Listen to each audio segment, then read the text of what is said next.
أما بعد أعوذ بالله من الشيطان الرجيم بسم الله الرحمن الرحيم كنتم خير أمة أخرجت للناس تأمرون بالمعروف وتنهون عن المنكر وتؤمنون بالله۔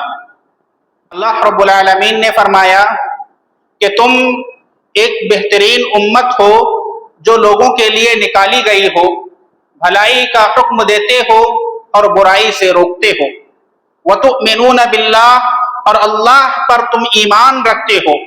اللہ رب العالمین نے اس امت محمدیہ کو خیر امت کے لقب سے سرفراز فرمایا۔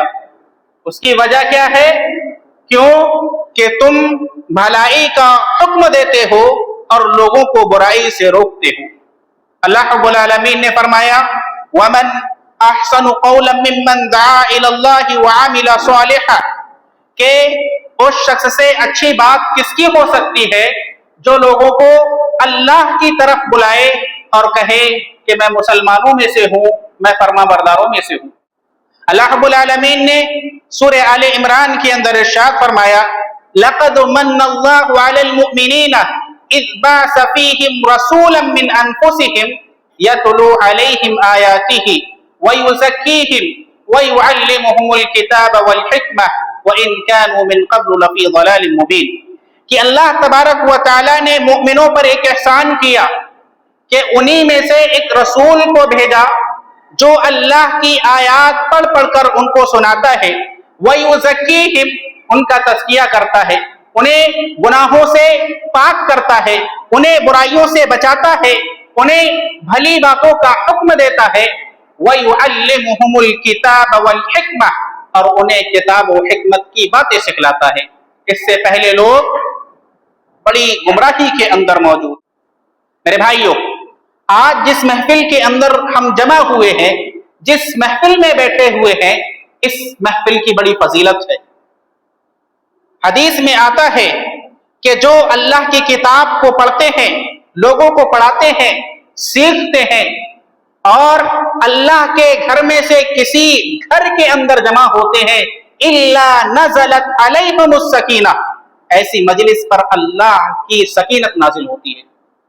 وَغَشِيَتْهُمُ الرَّحْمَةُ، اللہ کی رحمت ایسی مجلس کو ڈھانپ لیتی ہے، اور فرشتے ایسی مجلس کی حفاظت اپنے پروں کے ذریعہ کرتے ہیں۔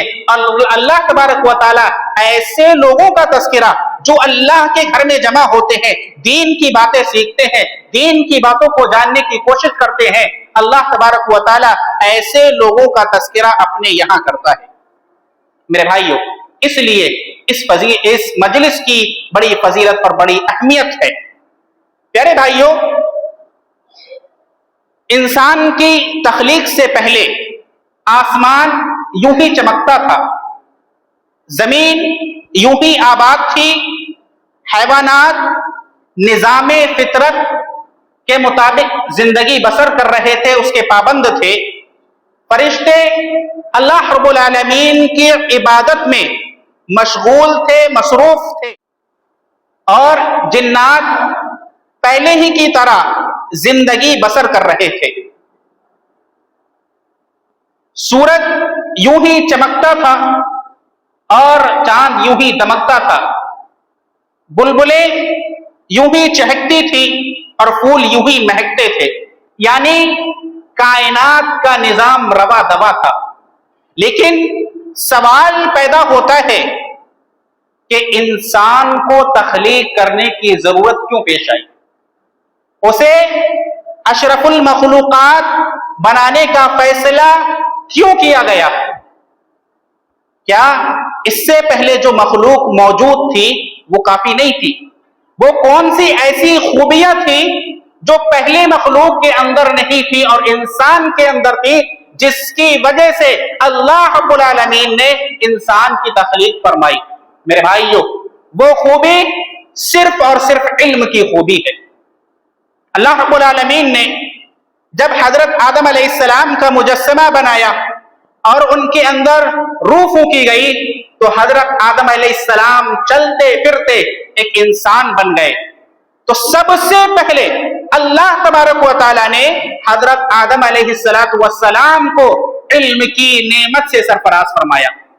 اللہ رب العالمین نے قرآن کریم کے اندر ارشاد فرمایا وَعَلَّمَ آدَمَ الْأَسْمَاءَ كُلَّهَا ثُمَّ عَرَضَهُمْ عَلَى الْمَلَائِكَةِ کہ اللہ تبارک و تعالیٰ نے حضرت آدم علیہ السلام کو تمام چیزوں کے نام سکھلا دیے۔ جب نام سکھلا دیے، علم حضرت آدم علیہ السلام کے پاس آ گیا، پھر اللہ تبارک و تعالیٰ نے انہیں چیزوں کو فرشتوں پر پیش کیا، کہا کہ تم ان کے بارے میں مجھے بتلاؤ ان کنتم صادقین، اگر تم سچے ہو۔ فرشتوں نے کیا کہا؟ قالوا سبحانک لا علم لنا الا ما علمتنا، اے ہمارے رب تو پاک ہے، ہمیں تو صرف اتنا ہی علم ہے جتنا تو نے ہمیں دے رکھا ہے۔